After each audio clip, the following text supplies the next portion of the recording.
All right, Shalom. Kahala Yahweh Bahashem. Yahweh Shai Bahashem Kahak Radash. Shalom and salutations and double honors to the elder apostles of Great Millstone, who I continue to learn this 100% truth from. Yahbashan Yahushua Barakatham. Shalom to the elder bishops and the elders, the prophets, teachers, and evangelists also of Great Millstone, who I continue to learn this 100% truth from. Yahbashan Yahushua Barakatham. Shalom also to the speckled bird, the confused face, the Akim and Akwab, the Akim on the highways and byways, and last but not least, the elect. Back again with another video. And this is Professor J, what I like to call him. And just going to go into the politics and the collapse. I'm going to let it play, and then got some scriptures for you. But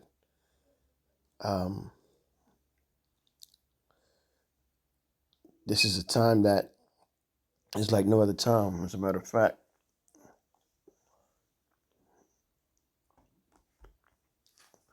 Let me get that.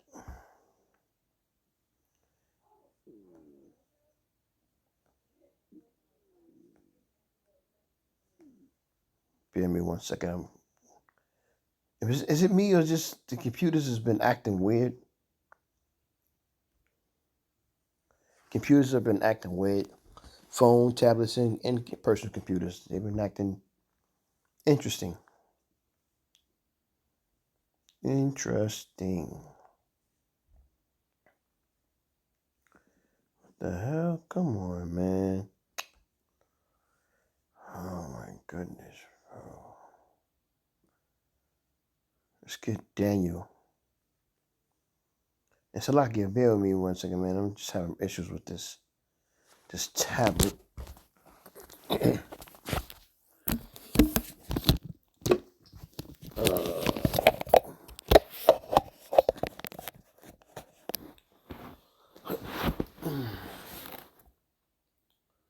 you at?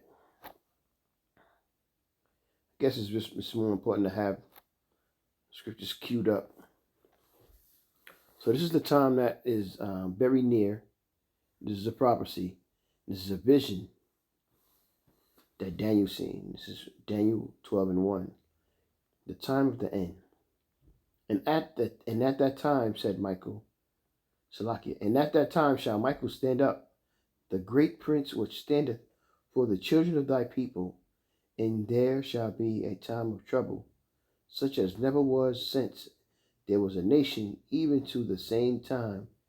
And at that time thy people shall be delivered, everyone that shall be found written in the book. What book is that? The book of life.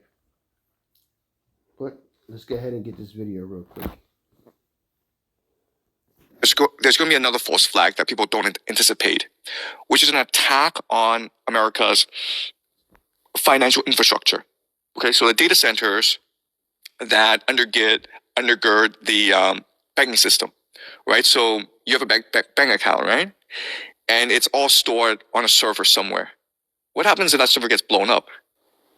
Money's gone. Then your money is gone, right? And so I point this out because America has a huge problem, which is there's too much liquidity in the system. And so if you're trying to run a financial system, you can't have that, because if there's too much liquidity, no one actually works, right? If you got $1 million sitting in a bank, you're like, okay, I could just sit at home and gamble with it, or do OnlyFans, or I could go to work from 9 to 5, put up with an asshole boss, do work that is meaningless, and get paid nothing for it, right? So you have the situation where no one wants to work anymore. So the only solution to that is you just destroy the banking system. You burn out people's cash. So now they're forced to work. You got these boomers who these boomers might have like $3 million in a bank account, and then much more in stock market, right? And then much more in real estate. And so they can just support their kids and their grandkids. You can't have that, right? If you're going to transition back to a manufacturing economy. There's going to be another false flag that people don't anticipate, which is an attack on America's. All right, so you heard that. They're going to crash the economy. Okay? So ultimately, what do we got to do? We need to beg Yahweh and Yahweh Shai for forgiveness. So let me get some scriptures with that. So Laki, bear me 1 second. Okay, so let's get some scriptures.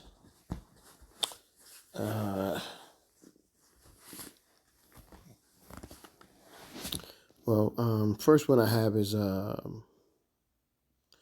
Colossians 3:13, and it reads, "Forbearing one another and forgiving one another, if any man should have quarrel against any, even Hamashiach forgave you, so also do ye." Now I read that because we're about to go into times, and if you don't see or know, you don't realize that our people in the world has a wicked vibration on it. And everybody is going against each other and hurting each other and trying to destroy one another. So, I read the scripture for you to understand that you got to have forgiveness. If you want the Lord to forgive you, Yahweh Shai, then you got to have forgiveness too. You know what I'm saying? You got to forgive too. You don't necessarily have to mess with people because you forgive them, but you don't hold that on your heart or on your mind. Who these people are, even your enemy. You know what I mean? Not that you forgive your enemy, but you learn to move on instead of getting caught up in cloud your judgment about how you have to move, Sirach 28:2. Forgive thy neighbor the hurt that he have done unto thee, so shall thy sins also be forgiven when thou prayest. So that neighbor is your brother, okay?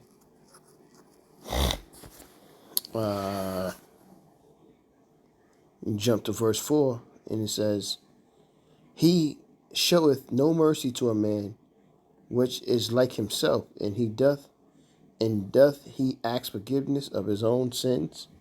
So you show mercy. So you show no mercy to a man, but you want Yahweh Shai to show mercy to you. Let's go to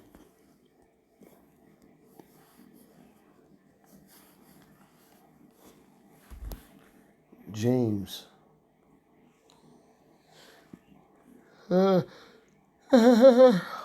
Salakia.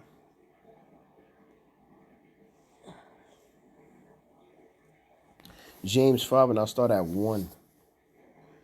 "Go to now, ye rich men, weep and howl for your miseries that shall come upon you."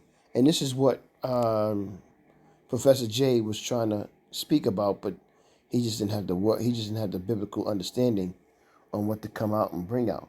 But yeah, you rich men, just like you women that are at ease, this whole Esau kingdom and rulership is coming to an end, and everything that's involved in it that has destroyed and made money off our blood, sweat, and tears, meaning you Israelites, Yahweh Shai is going to send Yahweh Shai to take that back.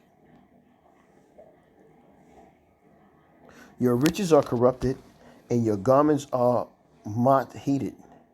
Your gold and silver is cankered, and the rust of them shall be a witness against you, and shall eat your flesh as it were fire. Ye have heaped treasure together for the last days." Yeah, but it's going to be given to us. It's going to be transferred to us. "Behold, the hire of the laborers who have reaped down your fields, which is of you kept back by fraud, crieth in the cities." Salakia, "crieth, and the cries of them which have reaped are entered into the ears of Yahweh of the Lord on the Sabbath."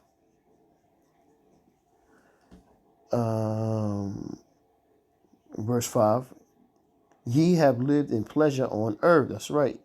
You careless women too. "And been wanton. Ye have nourished your hearts as in a day of slaughter. Ye have condemned and killed the just, and he doth not resist you." You wrongfully accuse and destroy us, So Yahweh Shem Shai is going to destroy you with proper cause. It won't be how you did us. Yeah, I'm getting the bag, man. God damn it.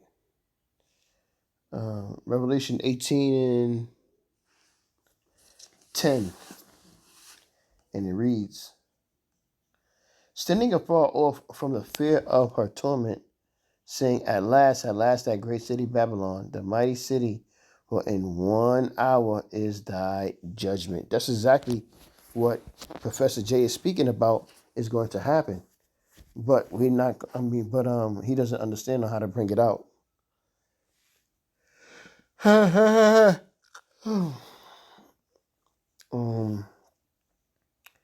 Verse 11, and the merchants of the earth shall weep and mourn over her, for no man buyeth their merchandise any more.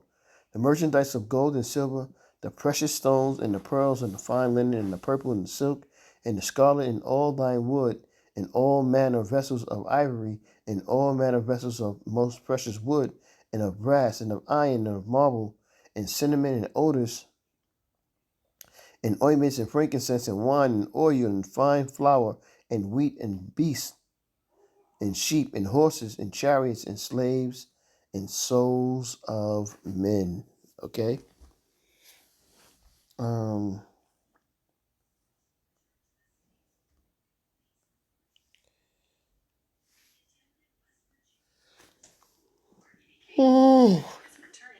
Ezekiel 7 and 19.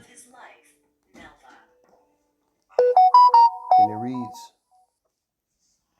they shall cast their silver in the streets, and their gold shall be removed. Their silver and their gold shall not be able to deliver them in the day of the wrath of Yahweh. They shall not satisfy their souls, neither fill their bowels, because it is a stumbling block of their iniquity. Kaholo Yahweh Shem Yahushua for that. Okay? Zephaniah. Let's go to Zephaniah.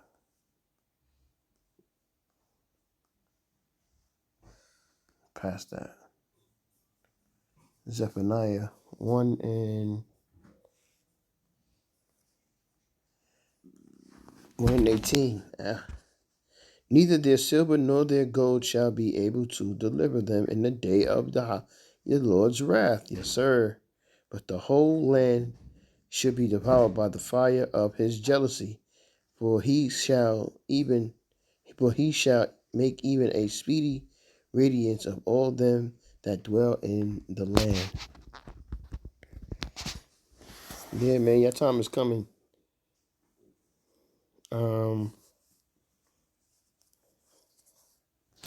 I didn't want to make this long. Get ready to shut it down. Oh my goodness. You hear that? So that's what it is. Isaiah 19:15. Neither shall there be any work for Egypt which the head or tail, branch or rush may do.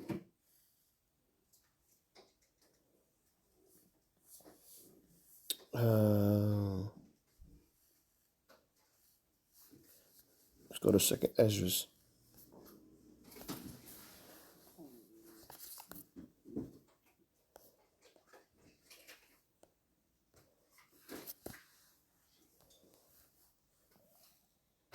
I'm going to read this last scripture.